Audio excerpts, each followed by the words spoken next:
Yep. Hi, everyone. Welcome to the Golden Ratio Podcast. I am Jen, GR Mom, joined as always by GR Dad. Hi. How's it going, GR Dad? Pretty good. Excellent, excellent. I've forgotten how to do this. Well, don't worry. I will take the lead. You always take the lead. Yep. This is great. I just sit here like a loud lump. That's mostly what you do, even when you do remember how to do this. Talkative, unstoppable force of lump. Kind of, yeah. Don't look so tired when you say that. The cocktail of the week this week is the Dirty Old Bob. Okay. It is 2 ounces of Jack Daniels, 1.5 ounces of pineapple juice, a little bit of lime juice, some mint leaves, half an egg white, Angostura bitters, and honey. Wow. A whole ounce of honey. Sounds pretty good. Yeah. It's from a cocktail called Bob's Bar it's at the Brando, which is on a private island. Where? Tetiaroa. Tiaroa? Yeah, Is that how you say it? So it's a Pacific island. Tetiaroa. Sounds like something out of Moana. Private island resort in French Polynesia. There you go. How do you say it? I don't know. I don't know. I could guess. I'm not South Pacifican. I'm not a Polynesian. Hang on, it's going to tell us how to pronounce it. There's an internet. But it sounds like Maori a little bit, where you just pronounce almost every letter. Well, let's see. What do you say here? What? Tetiaroa. Tetiaroa. She sounds like she has a French accent. Tetiaroa is just That's not it. AI generate American. That's not it. All right. Well, anyway, in French Polynesia, let's call it, the Brando on a private island resort. Bob's Bar, the Dirty Old Bob. Is there a clean old Bob? Is there I'm sure there's not. Brushed and showered Bob? It's time for Administrative Corner. Ooh, I love Administrative Corner. We have a lot of dog updates this week. So I do have some normal Administrative Corner items from Friends of the Squad, but we're going to save them for next week because it's just like we're both tired and there's a lot this week. But we do have to Administratively Corner mention that the Hurricane Helene did the outer bands grazed the Keys, and it was kind of windy, and there was some flooding in Key West in the low parts. We weren't here for it, and also everything's fine. Yeah, it knocked over a couple flower pots. There was a couch cushion on the beach. It was an outside couch cushion. Yes. It didn't reach in, grab our inside couch cushions. And 2 lemons blew off our trees. Oh, it was a tragedy. Yeah. It was like we Snovetchkin. collected the lemons. Was it Snovetchkin? No, what was there was some hurricane that hit the DC I think it was area. the earthquake you're thinking of. Maybe. It was the meme was it's just lawn furniture standing out there and one of the chairs falls over. Yeah. They use that meme a lot. It's a good meme. Okay, so we're fine. Yeah. The hurricane did not really do anything to the Keys. No flooding. It might not have been that much rain on our property either. Didn't look like I it. don't know. It's time for dog updates. Oh my God, you guys. It's so much. The updates or the driving? The updates. There's so many updates, including all the driving updates. Everyone's been very active and very sick. Oh my God. Needing a lot of attention, y'all. All right. So let's try to do this chronologically. We were in Maryland, and I was supposed to be in Europe for 2 weeks. I spent a week in Cambridge, and one friend of the squad recognized me. They sent me an email, and they're like, I know this is weird, but are you in Cambridge? Because I just saw somebody that looked like you, and I was like, yes, so I am. Funny. Yep. So random to be like, she can't be here. She can't be everywhere. So I spent a week in Cambridge, and then I was going to spend a week in Ukraine, and it got a little more balmy than it had been, and there was a curfew and some travel restrictions. So BOMBY, not BALMY. Balmy. Yeah. It was also kind of balmy. It was in the 70s, but no, there were more bombs than usual, and they put some travel restrictions and curfews in Kyiv, and so we have postponed the trip to Ukraine. So we, not including me. No, Inga was not coming to Ukraine. I was going with somebody's got to hold down the fort. One of our pals. Yes, Inga is the one who had to hold down the fort, but I was feeling a little guilty because I travel a lot for work, And being gone for a week is a long stretch, but being gone for 2 weeks is a very long time. The only time I've ever been gone for 2 weeks was when I had COVID and I was isolating in Maryland. You were having no fun. I got to admit, that was a dumb vacation for you. To 0% take. fun. That was the worst vacation ever. And it was like 17 days until I finally tested negative. It was bad. That was a long stretch. But like, I don't leave for that long. And so I was like, poor Ingo. Like, there are 6 dogs and 3 puppies in this little house. And I got 2 hands and half a brain. And it's like real overwhelming. And I'm just taken off for 2 weeks. And I was feeling very guilty about it and trying to come up with a solution. And I came up with a brilliant solution, which was we would have trainer Michael take the 3 puppies every day. And he comes and like picks them up, trains them, and drops them back at home. And he was just going to do that every day while I was gone. And so then Ingo has just 3 mellow old boys that are going to take some time off also. who also are thrilled to have the puppies gone. The puppies are going to get training, which is great because they like more training is better. Yep. And you get your days free, so you're not like overwhelmed. And they come home exhausted. Yep. This was a great plan. It was a great plan. It worked out great. Was a great plan. It just ended up being 1 week instead of 2 because I didn't go to Ukraine. Okay, so trainer Michael, he comes, he picks the dogs up in the morning, he brings them back in the evening, and at various times, but like pretty early in the morning, and then like mid-afternoon, yeah, to dinner time. He keeps an early schedule. It was in the 6s. Yeah. Okay, so fine, he's doing all that, and then he comes one day and he drops off. And now I'm not here for this, but he drops off Ella and Zilla. The van comes and his assistant is there driving the van. He's home with some other dogs. He's got a lot of dogs. And so she's like, "Here's Ella and Zola." Yeah, and I was like, "Okay, let's bring him in." And then I was like, "Wait, where's Feta?" What? Did she just not like give her to me? Let me go back out to the van. And she's like, I'm sorry, I forgot one of your dogs. They kidnapped Feta. And then Michael called and he's like, I don't know where she was hiding, but she was not there when I loaded up the van. And he was bringing like 9 dogs around, right? Yeah, so it wasn't just like Feta. It was exactly Home Alone. It was the day after I'd kept Feta home from camp because she had to go to the vet. So it was 2 dogs, and that assistant was like, oh, we pick up 2 dogs, we drop off 2 dogs. And that day, Michael picked up 3 dogs, and she's like, "Oh, we drop off 2 dogs. It's fine." Yep. And so Feta was gone. Feta spent the night with Michael. she, by all accounts, was quite pleased. Oh yeah, we got some updates. She like hung out on the couch with Michael and his kid and other dogs. Had a good time. So that was unexpected. Yeah. And pretty dog funny. Dog napping. And then apparently Michael's like, I love having these golden ratio dogs around. And so for the last few days, he was like taking them out swimming. And I guess you were going to be gone. And we were just like, here's the code to the lockbox on the door. Like, you can just come get them. And he's like, can I take Guac too? And I was like, sure. So he's like, I love Guac so much. So he just took 4 dogs. Yeah. He had Guac for the last couple of days. Guac went with, and Guac just like mooned at him like big eyes. He was so happy. He was like putting his head on his lap in the car. So happy. Guac and he loved the swimming and he loved the hanging out. Yeah. Yep.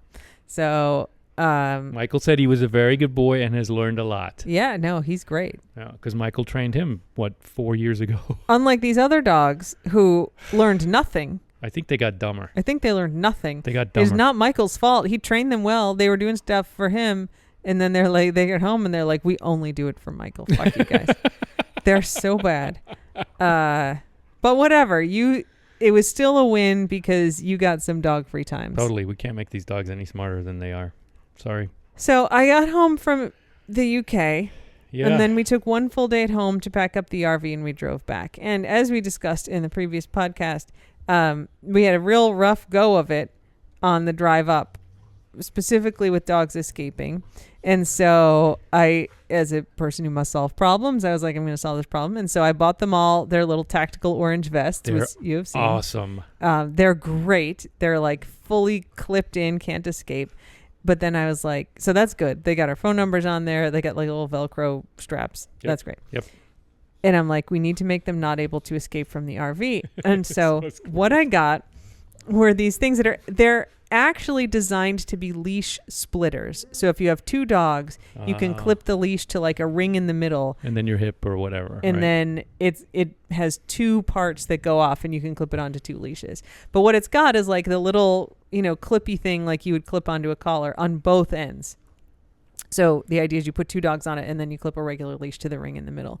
One of the ends is kind of like elasticy, stretchy, bungee-like, and then one is not.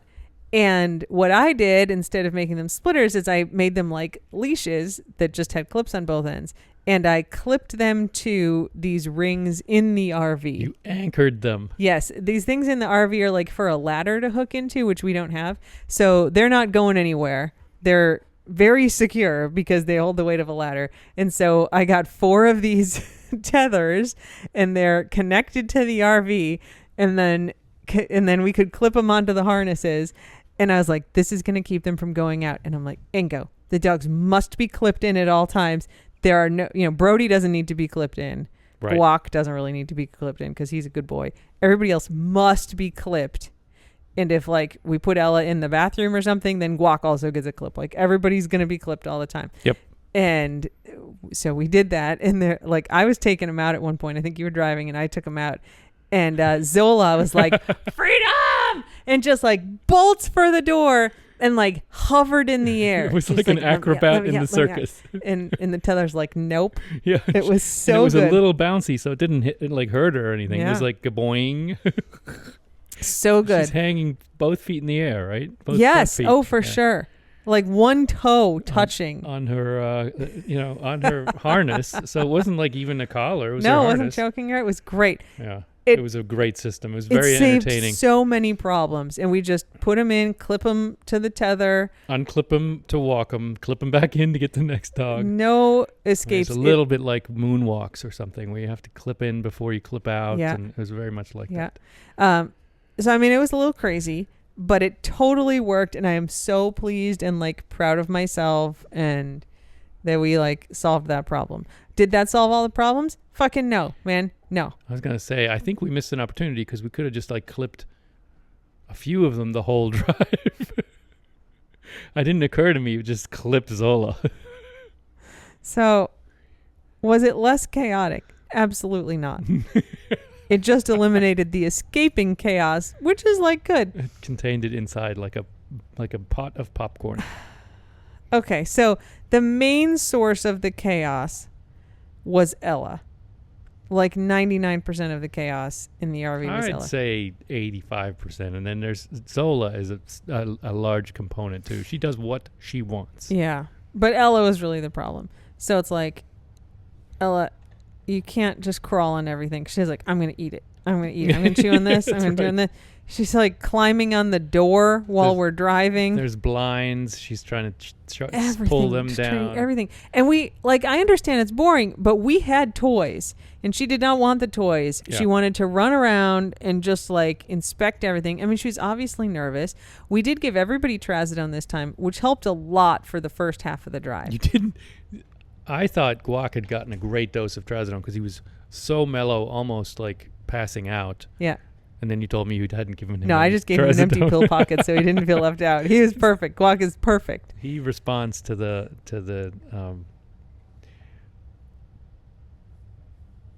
Yeah. the fake effect of pills. The placebo effect. He responded to the placebo effect. He's like, Yeah. I'm getting a pill pocket like everyone else. But like Feta's also real good in the RV. Mm-hmm. She did great. Good. Feta does listen pretty well. But yeah, Ella was a nightmare. So here are things that she did. So we have a little crate for her, like a soft crate, and she fits in it great. And when it was like I took the first shift because I was still sort of on like UK time. So I was like, I'm awake. Like I will take the first shift.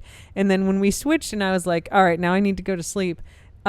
She just cried for like an hour. She's like, I don't want to be in the crate. And she cried and cried and cried. She was like an inch away from you, but in the crate. I mean, it wasn't like Yeah. she was alone in the crate, far away from anyone else. She was right by you. It's like a fabric, like a nylon-sided crate. And so what she'll do sometimes is like try to jump up on the side, and then it just pushes that side down. So it's like a little cube, like rolling around She's not on the gonna- bed. Yeah, she does crazy stuff. She did eventually get it. You put her in there once, and she managed to get the zipper open, and she just like Twice, all of a I sudden think. showed. Once Yeah, she figured out that frantic scratching at the corner opened up the zipper. She did it again. Yeah. So that was less than ideal. Suboptimal. Eventually at the end, I was like, I know I was just going to drive like the last 4 hours from like 11 to 3 a.m., which actually ended 11 to 4:30 a.m. But I was like, you know what? Just let me just start driving now. I can't be back there. I can't deal with this crying. Yeah. I'll just drive. So when she was out of the crate, which like I'm okay having her crated. Ingo feels bad having her crated. So she was out of the crate more with you. And then sometimes you would fall asleep and she'd be like, no, I'm going to go fuck shit up. So I'd be like driving. And then all of a sudden she's up there in the front with me. And she got snacks. Yeah. One snack that she found was a road flare that she just started chewing on. And I was like, Ingo. Yeah. Come get your puppy. Ugh. And the bag of pill pockets. Yeah, so Ingo gave him dinner while we were driving and set the pill pockets down in the bathroom for some reason. And then Ella was in the bathroom, and then she's like, perfect. I am going to eat this entire bag of pill pockets. And she sure did. She sure did. Holy and part smokes. of the bag, I think. And part of the bag. Did it make her happy? No. Did it satisfy her? No. No. At one point, I was like, okay, I need to rest because I am going to have to drive until very small hours of the morning. The wee hours. And so I need to get like a little bit of sleep. And she's just going to cry in the crate. So I took the leash and I like looped it around my waist. And then I connected that to her harness. So like she was not in the crate, but she was tethered to my body. That also did not work. She was still complaining about that. Yeah, she sure was. And then to sort of go back to being in Maryland, Ella has been to the vet a lot. And I know we talked about it before. Like she had a UTI before we went up there. And then she was like peeing on herself in her sleep. And they're like, we don't really think she has a UTI. Could be this, could be that. Who knows? And then we've had her at the vet 3 times up there. And they did a whole bunch of tests. And what they determined conclusively is that she just drinks too much. Yeah. She does not have a UTI. She doesn't have diabetes insipidus, which is not diabetes mellitus like what Remy has, but it's a different thing where you can't regulate your thirst. She doesn't have any kidney problems. Everything's fine. She just fucking drinks too much. She gets stressed and then she's like, I'm going to go drink a bunch of water. No. And then her bladder gets really full and then she pees on things. And so we had so many towels in the RV. At first they were all dry. And you know what? It didn't matter because she peed on the mattress. I know. She peed on the everything. Pillows. So like I'm driving and then when I switch turns, I like go into the bathroom and there's like a little shower in there and the shower has like the comforter, like all but one pillow, like all the blankets from the bed. And then the bed is wet with pee. So she peed so much that it like went through all that stuff. And I was like, I need to sleep on this bed. And so I like flipped it over so the pee side was down because it had not soaked all the way through. We have like a bunch of old sheets in there. And so I put on a new set of sheets and I like got the one pillow and there was like one blanket that was okay. And I was like, okay, like now I can sleep on this bed. And then she peed on it a second time. On the other side. Yes. Yep. She got both sides. Yeah. So the mattress thoroughly soaked through with pee. She's very thorough. After all of her efforts. And she just cried and chomped and that's with trazodone. I mean, imagine if she hadn't had the trazodone. She was better at the beginning with the trazodone. I gave her a real small dose and she definitely needed to be redosed and with a bigger one, and we forgot the trazodone in Maryland, so nobody got a second dose, which they all could have used after about 12 hours. And the drive, like most of the drive we made good time. Some people were talking about like being worried about the hurricane. That was not a problem. There was one stop where the gas stations had no gas. No right? power. Oh, no power. No power. But that was it. Like on 95, like there were a couple uprooted trees like along the side, but like really like 2 or 3. Yeah. That was it. Like you wouldn't have known that a hurricane came through. We've seen worse. Oh, for sure. Yeah. So the hurricane was not a problem. But so we leave Maryland. We wanted to leave by 6. 6:08 we're on the road. I'm driving. We get to Richmond. It's about 2 hours from Maryland. 2 hours from our house in Maryland. Richmond, Virginia. Richmond, Virginia, I-95 goes through the middle of the city, or there is a beltway, 295, that goes around. The beltway is, I think, a little more pleasant to drive just because, like, when you're going through the middle of a downtown, there's, like, little curves and, it's, like, it was a Monday, so and like 8:30 in the morning, traffic. And they very helpfully have a sign as you're approaching the Beltway to Richmond that has like the time if you're going around, right? You're going to come back out and continue on to North Carolina. If you go around the Beltway or if you go straight through, how long does it take you to get to that point? And it is 47 minutes if you go around the Beltway, and it's 51 minutes if you go through downtown. Good enough. This is great information. And I was like, I'm going to go around the Beltway. Like, that's a little bit easier to drive, and I will save 4 minutes. And so we're going around the Beltway, and then I'm like, ooh, there's like smoke up there. That's interesting. And then I was like, ooh, there's a lot of smoke up there. And then we come up, and we are maybe a dozen cars behind a now fully blocked 295 with a tractor trailer that's on fire. Big fire. Big flames and smoke up into the air. I mean, I posted some pictures of it on my my photo Instagram. And yeah. And then like 20 fire trucks responded to it, and like a bunch of police. Nobody got hurt. Like the driver. They didn't divert traffic. They shut it down. Everything was shut down. I mean, it's 2 lane. That section of 295 is 2 lanes in our direction with shoulders on either side. The truck so it was right at a bridge over a river, and the truck had hit the side of the bridge and caught on fire, and the driver got out and was fine. It didn't get hurt. But the trailer was full of like cardboard recycling. So they kept almost getting the fire out. And I had my camera with like a really long lens. So it was sort of like Rear Window, if you've seen Rear Window, where he's like spying on people through the long lens. Like that's what I was doing. I'd like hang out the window with the long lens and like see what I could see. At one point I'm like, all right, this is like breaking news. I'm going to just put these photos on the Wire, which I did. I'm like, give me on the news wire. Nobody bought them. Seems cool though.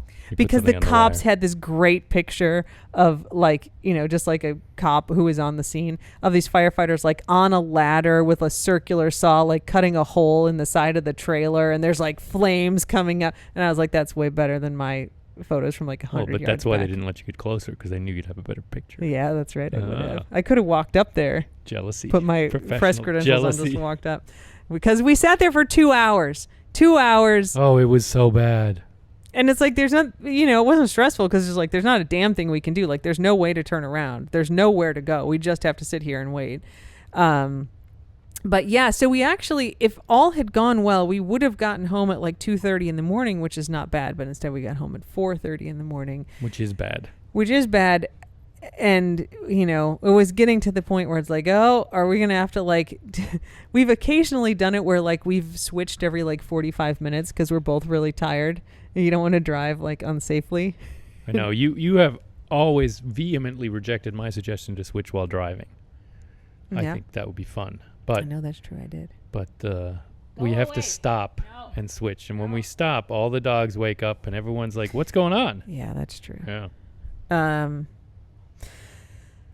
So anyway, that was the drive. Brody had a real tough time. Kind of both. We said that on the way up, and he was really uncomfortable and painful on this one. So I don't know that we will do another drive while we are lucky enough to have Brody in our lives, because it was very hard. And we've seen that with other dogs, like St. Patrick.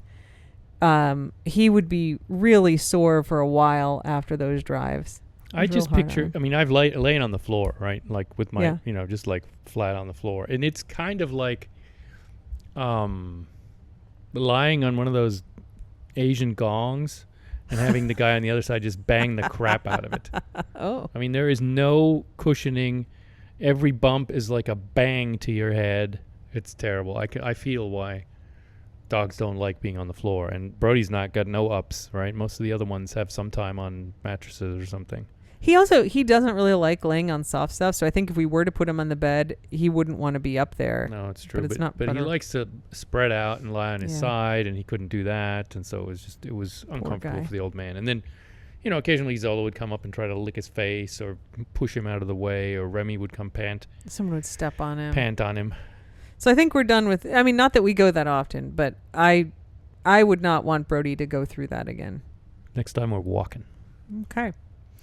The only other thing I wrote down in my driving notes, because there was quite a bit there, is that when I was driving at night, I saw a fireball meteorite Wow. shooting star.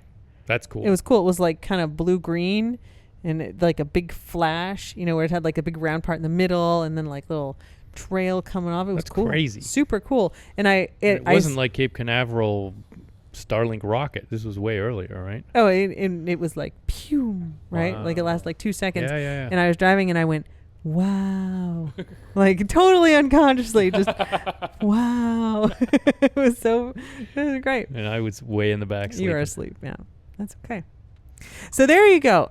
We are back at home. Everyone is well settled in. Ella continues to pee on the floor. We went to the vet tonight because I'm like, she's still peeing on the floor. She's probably fine. And, just drinking too just much. keeps going to the vet. It's called polydipsia, which is a fancy way of saying drinks too much. Polydipsia sounds Yep.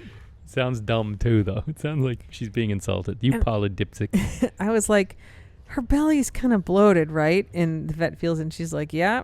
It's like, could she have eaten something? And I was like, yeah. Did we just talk about that she just opens her mouth and like walks forward? Like, absolutely. She's tried to eat like 10 things while we were here at the vet. Oh, no. And I'm like, do you want to do an x-ray? And she's like, yeah, let's go do an x-ray. So she did the x-ray. There's no foreign objects in there. There's like, well, no, there's a teeny tiny little pebble. She's like, you don't need to worry about that. And I'm like, yeah, she eats rocks. Like, That's the least of our yes. problems. It looked like it was the size of like an aquarium gravel rock. I'm like, I'm sure that, like, yes. I did see her eat a bug in Maryland. Oh, yeah. Because it's like, no, Fine. That's fine. Eat bugs. it's fine. But her stomach was like 3 times the normal size. And the vet is like, so she ate somebody else's food. I'm like, not possible. Like, she sits in the crate to eat. She's like, well, she ate something. I was like, well, like, Ingo has a bag of dog food that he feeds the fish. Like, maybe she got her head in there. Who knows what happens, but it was full of stuff. And it still is full of stuff. So sometime today, she ate a whole bunch of something. I know. I don't know what it is. Don't know what it is. She's not feeling great because like, I thought I was full after dinner because I ate my whole sandwich instead of just half. Guac had a taco today. Guac had another taco. Today he had another taco. Well, I mean, there's one in the fridge for him. Yes, that's right. You have backup tacos. But Nugget did not. You're being terrible. Do you want respect the process? Respect the process. All right, wait. Ella's got a mouthful of floof. Could you take that out of her mouth? Oh, that's Zola. Because they're eating the shark, Yeah. the blowhigh. You guys, the chaos is like extremely high these days. I'm leaving tomorrow. You're stuck with all this. You invented a trip just to get out of the That's house. not true. I know. Uh, It's funny though. Here, give that to me. I'll throw it away. You bad dogs. So there you go. That's the update on our bad dogs. You don't eat the microphone. She ate the microphone. Yeah. Okay. It's time for German Word of the Week. Oh, okay. Fuchs Teufelswild. Say it again. Fuchs. That's fox. Yes. Yeah. Teufels. Teufel. Teufel is God, the I know devil. that word. Oh, okay. And wild is just wild. So it's very, very angry. Someone's Fuchs Teufelswild. It's like devil fucking wild. Sort of like that. Fucking yeah. devil wild. Just irate, like, crazy, mad, angry. Fuchs Teufelswild. I like it. Das macht mich Fuchs Teufelswild. It makes me devil angry. Fucking Yes. devil angry. Just, yeah. I like it. Drives Fuchs me Teufelswild. crazy. Yeah, it implies sort of that whole thing. Fuchs Teufelswild. I like it. Mm-hmm. Fuchs Teufelswild. Oh, we missed Oktoberfest. Although I did have a liter of beer in Maryland. Ingo's like, you know what I really want is to go to like a German beer garden and have like some Oktoberfest beer. I'm like, I can make that happen. And there's one by our house in Silver Spring, like outside It beer was garden nice. tables. And they're like, what do you want? And I was like, we want some pretzels with some cheese. And then Ingo's like, I want some Oktoberfest beer. And like, what's the biggest container you have? Like, you only have half liter? And they're like, oh no, we have liters. And he's like, that's what I will have. And they brought him out a big old It made stein me very happy. of a liter of Oktoberfest beer, and you drank the crap out I of mean, it. you saw me. I was like a simple man. You were but very happy happy. with my big ass beer. I was very happy to let you have that. Yeah. I did not have a liter. I did not have any beer. I probably shouldn't have had a liter of beer either, but You did have regrets later, but that's okay. But it took a while because for a while there were no regrets. Silver Branch Brewing in Silver Spring. Also, the pretzels with the beer cheese were delicious. Yes. So Shout out to them. recommend. Mm-hmm. Yeah, they have a whole beer garden, but you also can go inside. I had a cider. It was pretty good. Yeah. Taste of the Keys was just a hurricane story, which we talked about. We did German word of the week. I'm too tired to do ramblings. It's time for It and Go Corner, where You've been rambling. Okay, that's okay. I've promised to tell. I swore I had told the story on the podcast of when I played roulette with John Hamm in Las Vegas. And then everyone is like, no. Even the subscribers are like, you've not told that story. I was like, maybe I told it on a bonus pod. I have not. Told it to me. I have told it to many people, but I was certain I had told it on a podcast, but apparently not. So next week, maybe. All that build up. This is a great tease. That's this right. was a great strategy. Stay tuned. Next week, I will tell you guys about. Oh, I have another feta update. Yeah. She ate jellyfish. Oh, I forgot. Yeah. So this morning I had them out swimming and Feta was just paddling around as she's wont to do. And the jellyfish have not been yeeted in a while. And so they're quite brazenly swimming around. I'm working on it. By the ramp. And there is a big ass one swimming around by the ramp, like bloop, bloop, bloop. And they're like, the ones that we have here are right at the surface. Like the top of the jellyfish is along the surface. Not like the big deep ocean ones where they're underwater. Like they kind of float up there. And so Feta's swimming and I see her see the jellyfish and she starts swimming for the jellyfish. And I was like, no. and she just opens her mouth and she's like, ow. Oh. And then she was like, like run out and she's like, poor dog. She got a big old sting on her poor mouth. Feta. These ones, they're called Cassiopeia jellyfish or upside down jellyfish. They don't sting very bad. They don't have hard stings. No, it's kind of like mites or something. It's like, I mean, I've had them, bits and pieces of them fall on me sometimes when I eat, and you can feel it. It's kind of like no-see-ums or something biting you. Yeah. It's more itchy than it's burning. Unpleasant. I wouldn't put it in my mouth, Feta. No. Hobbs Dopey. did that once too, but I saw it happening. Like, she just spotted it and was like, yes. And I'm like, no. And she's like, yes. And then she was like, oh, no. But she got right out of the water and was like, what the fuck? What the fuck? So, and then I yeeted it. Oh, did you? Yeah. Was it satisfying? It was pretty satisfying. It is, isn't it? Yeah. Is it? Yeah. Makes that little smack sound. If you do well, if it doesn't get stuck on the dock like I sometimes do. No, I got it way out there. Disappointing flurp. You gotta scrape it. Thank you for reminding me of that. That was a good one. I had another observation. Please.